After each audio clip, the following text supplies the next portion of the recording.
सबको नमस्कार। आज एतवार का दिन, संडे का दिन।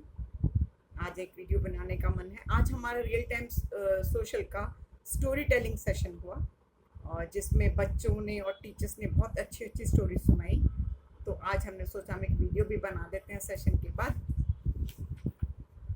जैसे आप जानते हैं, तेनालीराम की कहानियाँ बहुत ही बच्चों में प्रिय हैं और हम रियल टाइम सोशल का काम करते हैं, बच्चों के साथ ट्यूशन का काम करते हैं, तो बच्चों को कहानियाँ सुनने और सुनाने के लिए एनकरेज करते हैं।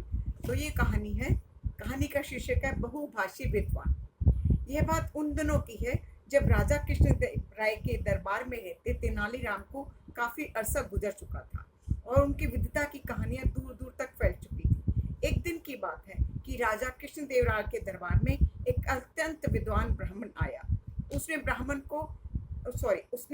महाराज को अपना परिचय देने के बाद कहा, राजन, मैंने सुना है कि आपके पास एक विद्वान दरबारी है। आपने ठीक सुना ब्रदेव। महाराज ने प्रसन्न दृष्टि से तेनालीराम की ओर देखते गर्वपूर्ण लहजे में कहा, हमें अपने दरबारियों की बुद्धिमत्ता पर गर्व है। तो क्या कोई बता सकता है कि मेरी मातृभाषा क्या है? कहकर उस ब्राह्मण ने धारा प्रवाह बोलना शुरू कर दिया। पहले तेलुगु में बोला, फिर तमिल में, कन्नड़, मराठी, मलयालम और कोंकणी भाषा में भी उसने धारा प्रवाह भाषण दिया। वह जब भी कुछ भाषा बोलता था, लगता था वही भाषा उसकी मातृभाषा है, क्योंकि प्रत्येक भाषा पर उसका पूर्ण अधिकार था। अपने उद्गार व्यक्त करने के बाद वह बोला, राजन, क्या आप या आपका कोई दरबारी बता सकता है कि मेरी मातृभाषा क्या है? सभी दरबारी चुप, कोई समझ ना पाया।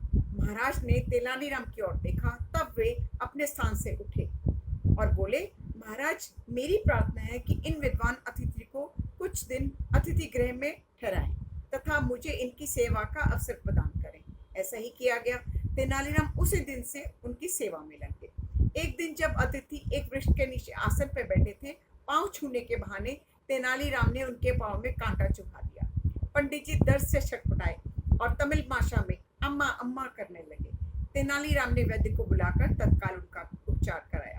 दूसरे दिन विद्वान सभा में आए और बोले, महाराज, आज चौथा दिन है, क्या मेरे प्रश्न का उत्तर मिलेगा? महाराज कृष्णदेव राय ने तेनालीराम की ओर देखा तो उठकर बोले, महाराज, इनकी मातृभाषा तमिल है। वाह वाह तेनालीराम! महाराज के कुछ कहने से पहले ही अतिथि बोल पड़े, आपने बिल्कुल सही बताया, किंतु आपको ये कैसे पता चला?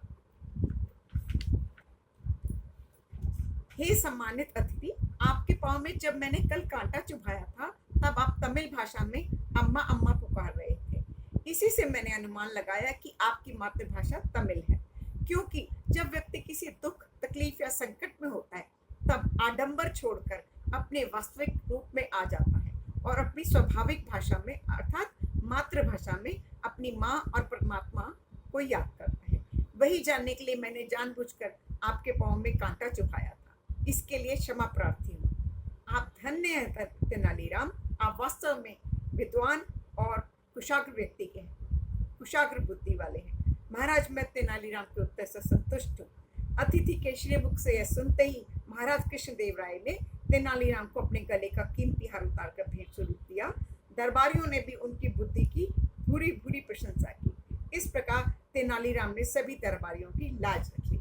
आज हमने स्टोरी सेशन में ये वीडियो बनाया है, तो क्योंकि हम स्टोरी सेशन में अपनी कहानी सुना नहीं पाए, थोड़ी कहानी लंबी भी थी और सब लोगों को मौका मिलना चाहिए, इसलिए तो हमने वीडियो बनाया। आशा आपको पसंद आएगा। आप भी इसे कहने जो आपको कहानी अच्छी लगती है और आपको लगता है हमें शेयर करनी चाहिए, आप हमें बताएं, हम उसका वीडियो बना देंगे। और आपको शुभ संध्या। नमस्कार।